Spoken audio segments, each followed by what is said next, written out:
Right, so drumming.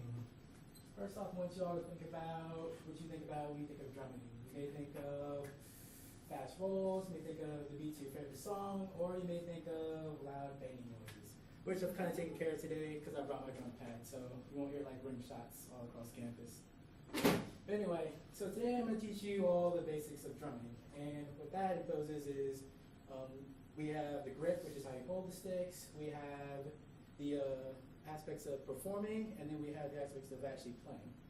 So after all that, my point would be is you'll see that drumming is more of things you do every day in life. Like you have to learn the basics before you can get really good. And I've been drumming for a while now. My last big solo, I guess, was for the Mr. UCF show, so that was really good. All right, and let's get to it. First part is actually holding sticks, which is always get a bunch of questions about this, but there's two main grips. One's called traditional, one's called match. Match is usually the easiest one. Starts with your hand like this. Your thumb and your pointer finger are gonna hold the stick like this. We call it the full coming drumming because it's the point at which the stick is gonna tilt. From there, you wrap your fingers down. Your fingers add support and speed, and then you rotate your wrist down like this. And the left hand is gonna mirror it for match grip, so it's like this. So grab, wrap, down. So it's like this.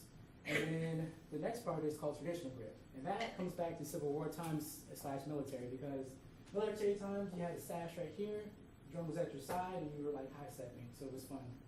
And then from there, you notice that if I do match grip like this, it's usually meant for a drum in front of me. But if I do this, it's kind of awkward because my elbow's back here and my arm's right here. So to modify that, they switched it by flipping the stick, so it's like this, and they call it traditional grip. And the way you do that is your right hand stays the same, but your left hand is holding out like you're shaking someone's hand, and then you're gonna stick the stick in the gap here, 2 fingers below, 2 fingers above. These fingers meet, and your middle finger is kind of flicking someone off, but yeah, don't tell anyone about that. So those are 2 main grips. Now I showed you that, you can get to playing. And basic stuff is you're gonna throw the stick down, it's gonna come back up. That's the basic point of it all. And if you do that, nice and smooth, we call that legato. Other than that though, if you actually want to stop the stick, we call that a different style called staccato, which where you stop the stick by squeezing your back fingers.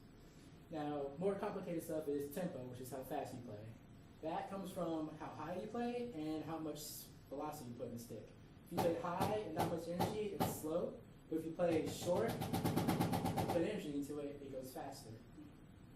Another thing is dynamics, which is how loud you play, which is probably the fun part of percussionist, but obviously, if I play at this height, slam it down, it's a lot more louder than just tapping. And basically, the whole thing about percussion is you have to practice at it. Like, you have to learn the muscle memory. It's actually harder to play soft and quiet like this than it is to just whack at it. And let's see here. From there, I'm going to show you guys how to perform.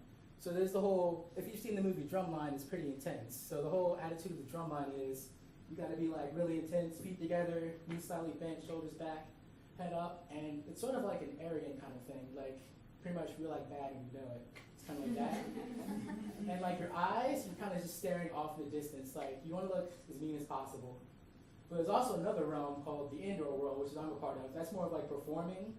And with that, you can be a lot more animated. Like, you do crazy stuff like you point at someone, so you do that. Or then like you just see a girl, you're randomly like, what's up? And then, so it's a lot more animated, and the whole point is to draw the crowd in, so in order to feel their energy.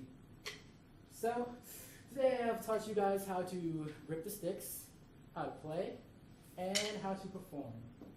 And the whole idea is behind this is that I want to show you that with anything, you need to learn the basics before you get good.